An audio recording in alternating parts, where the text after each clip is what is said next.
Hello বন্ধুরা।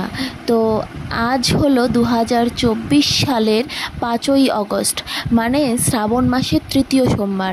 তা আমি এই শ্রাবণ এমনিতেও প্রত্যেক শনি মঙ্গলবারে হনুমান মন্দিরে যাই, কিন্তু শ্রাবণ মাসের প্রত্যেক সোমবারেও আমি হনুমান মন্দিরে যাই শিব ঠাকুরকে পুজো করার জন্য। সেখানে আমি পুজো করে চলে আসলাম রাজবাড়িতে। পুজোটা আমার দেওয়া হয়ে গেছে, এখন সুমন পুজো দিচ্ছিল, তো তার জন্য আমি একটু ফটো আর ভিডিও তুলে নিলাম যাতে আমি তোমাদের সাথে শেয়ার করতে পারি। ছোট ছোট ক্লিপে তো তোমরা দেখেই নিয়েছো যে আমি কোথায় কোথায় গিয়েছিলাম পুজো দিতে, কিন্তু সেই সমস্ত ডিটেলস আমি তোমাদেরকে এই লং ভিডিওর মাধ্যমে দেব। তো রাজবাড়িতে পুজো হয়ে যাওয়ার পর আমরা যাব কোথায় তা তোমাদের সাথে তো আমি শেয়ার করবই, তো সঙ্গে থাকো, দেখতে থাকো। এখন আমরা চলে যাব এখান থেকে জটিলেশ্বর। দেখো আমরা জটিলেশ্বর মন্দিরে চলে এসেছি। তো জটিলেশ্বরের মন্দিরের বাইরে বাইকের লাইন দেখে, দেখো তোমরা বাইকের কত লাইন, তো বাইকের লাইন দেখে বুঝতেই পারছো যে লোক কেমন এসেছে। আর আমাদের মানে প্রত্যেকবার আমরা কি করি, প্রথমে হনুমান মন্দিরে পুজো করে তারপর রাজবাড়িতে পুজো করে তারপর জল্পেশে যাই, কিন্তু আমার মন এবার খুব স্ট্রংলি বলছিল যে জল্পেশে এবার ভীষণ ভিড় হবে, তো প্রথমে ঢোকাই যাবে না, তো আমরা জটিলেশ্বরে পুজোটা দিয়ে সবার লাস্টে জল্পেশ হয়ে ঘুরে যাব। তো তাই হলো। এখানে জটিলেশ্বর মন্দিরে আসার পর আমরা এখানে তো লাইন দেখতেই পারলাম, কিন্তু আমার এক বন্ধুও এসেছিল তার ওয়াইফকে নিয়ে এখানে পুজো দিতে। তো তার মুখেই শুনলাম আমি যে জল্পেশ মন্দিরে ভীষণ ভিড়, এত ভিড় মানে বলার মতো নেই। তো আমি যেহেতু নির্জলা উপসে থাকি, তো আমার পক্ষে অতটা রোদে দাঁড়ানো মানে খুব একটু কষ্টকর। আর আমার মন যেহেতু ডাক দিয়েছিল যে না জল্পেশে এবার যাস না, এখন যাস না, ভীষণ ভিড় থাকবে, সেটা সত্যি হয়ে গেল একদম, যে আমি এখানে এসেছি হয়তো ভগবানের ইচ্ছে বা ভগবানের ডাক। কারণ অনেকে বলে যে যতক্ষণ নাকি ভগবান ডাকে না ততক্ষণ নাকি মন্দিরে যাওয়া যায় না, তো হয়তো ভগবানেরই এটা ডাক ছিল। তাও এখানে এসেও লাইন দেখলাম, আমরা সবার লাস্টে মানে লাস্টে এসেছিলাম, তো বলতে গেলে লাস্টেই, কারণ যখন আমরা দাঁড়িয়েছিলাম লাইনের শেষের দিকে আমাদের পেছনে সেরকম লোক ছিল না। তো সুমনকে লাইনে দাঁড় করিয়ে দিয়ে আমি এখানে একটু ভিডিও করছিলাম, ফটো তুলছিলাম লাইনটার, লোকজনের, মন্দিরের, সমস্ত কিছুর।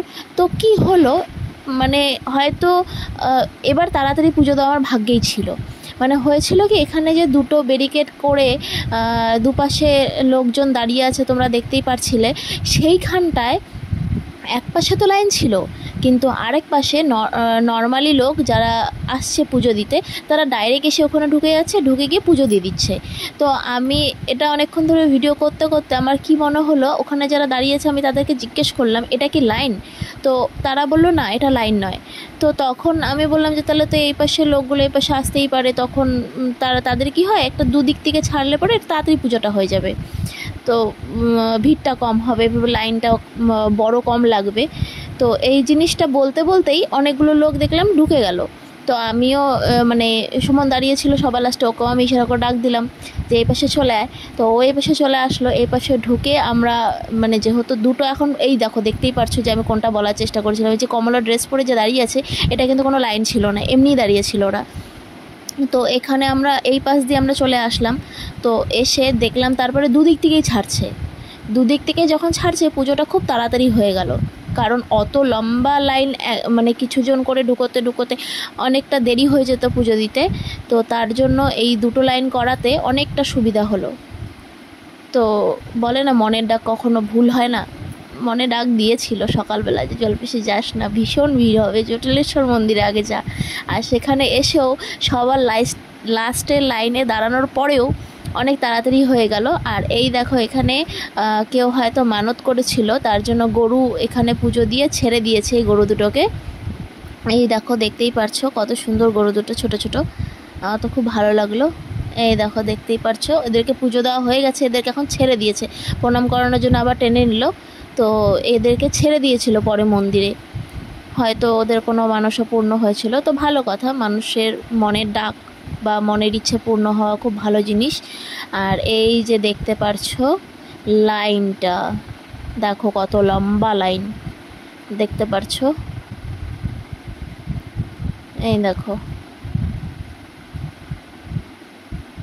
এই দেখো, আর আমরা কোথায় ছিলাম সেটাও তোমাকে দেখাচ্ছি। এই দেখো কত লম্বা লাইন। এটা যদি একটা লাইনে অল্প অল্প করে লোক ঢোকাতো তাহলে কতটা দেরি হতো আর কতটা সময় লাগতো সেটা বুঝতেই পারছো। শুধু আমার বলে নয়, সমস্ত লোকেরই অসুবিধা হতো, কারণ সবাই তো কষ্ট করেই লাইনে দাঁড়ায়। এই দেখো সুমনকে সবার লাস্টে। এখন সুমনের পরে লোক হয়েছে, কিন্তু আমি যখন গিয়েছিলাম তখন সুমনের পরেও লোক ছিল না। আর এই দেখো এখানে গাছ, এই গাছে মানুষ বিভিন্ন রকম মানসা করে সুতো বাঁধে, পুজো দেয়। এই দেখো দেখতে পারছো গাছটার মধ্যে কত ভিড়। আর গেট থেকে ঢোকার সঙ্গে সঙ্গে এই গাছটাই সবার প্রথমে তোমাদের চোখে পড়বে, কারণ গাছটাতে একদম লাল সুতো বাঁধা হয়। তো লাল জিনিসটা আমাদের সবারই চোখে লাগে বেশি। তো গাছটাতে লাল সুতো বাঁধাতে খুব সুন্দর লাগে গাছটা দেখতে, তার জন্যই চোখে লাগে, মানে চোখে পড়ে আগে বেশি। দেখতেই পারছো কত মানুষ পুজো দিচ্ছে।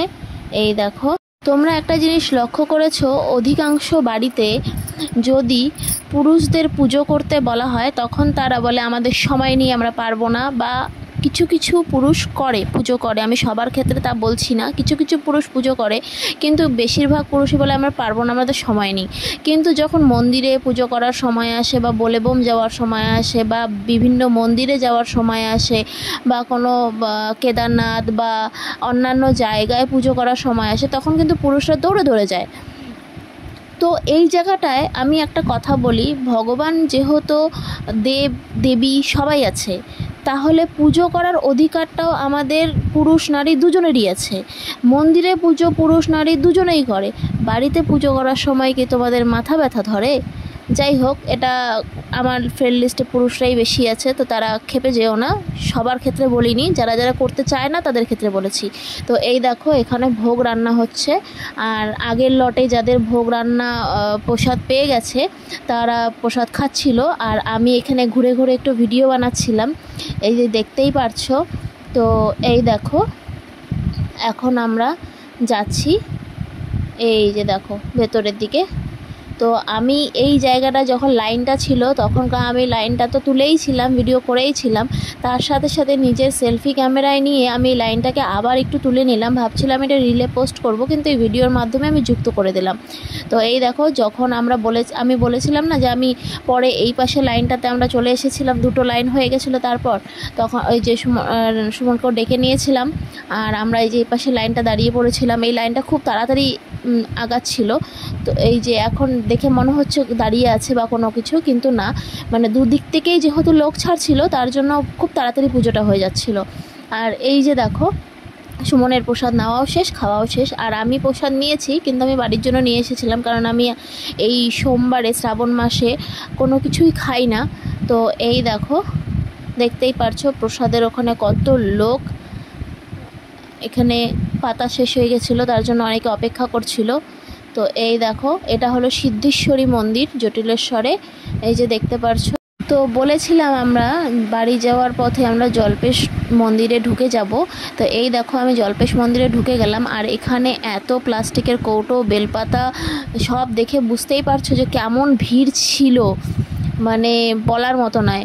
আর এখানে গত সোমবারে কিন্তু ক্যামেরা অ্যালাউ ছিল না বা ভিডিও করা অ্যালাউ ছিল না, তার জন্য আমি তোমাদের ভেতরের কোনো ভিডিও দিতে পারিনি, কোনো ফটো দিতে পারিনি। কিন্তু এই সোমবারে কেন জানি না ফোন অ্যালাউ করছে, তো আমি অনেক ভিডিও করে নিলাম, কিছু ফটোও তুলে নিলাম। দেখতে পাচ্ছ আমি তোমাদের দেখাচ্ছি, ওই যে দেখো প্লাস্টিকের কৌটোগুলো একদম ভর্তি হয়ে গেছে, বস্তায় বস্তায় ভরছে। প্লাস মানে আমরা আসার আগে কত কৌটো বের করেছে তার তো কোনো হিসাব নেই, কারণ এইভাবে বস্তায় ভরে ভরে তারা বাইরে বার করে দিচ্ছে। দেখতেই পারছো একদম ভর্তি, তার মানে বুঝতেই পারছো কত লোক এসেছে। আমি তো নিজেই প্রত্যেক বছর আসি। এই দেখো দেখতেই পারছো এখন আমরা বাইরে বেরিয়ে যাব। এই দেখো বাইরের দিকে যেতে শিব পার্বতীর যে এখানে মূর্তি আছে, এখানে প্রণাম করে নেব। তো এই দেখো সবাই পুজো করছে এখানটায় এখনও, এ দেখো দেখতেই পারছো। আর এই দেখো সবাই এত মালা পরিয়েছে যে শিব ঠাকুরের মুখই ঢেকে গেছে, শিব ঠাকুর কিছু দেখতেই পারছে না। তো এই দেখো এখন আমরা বাইরে বেরিয়ে যাব, কিছু ফটো তুলে নেব। তো সত্যি কথা বলতে আমি একদম হাঁপিয়ে গেছি। তো এখন বাড়ি যাওয়ার পালা। ভিডিওটি যদি ভালো লাগে ফলো, লাইক, শেয়ার, কমেন্ট করো।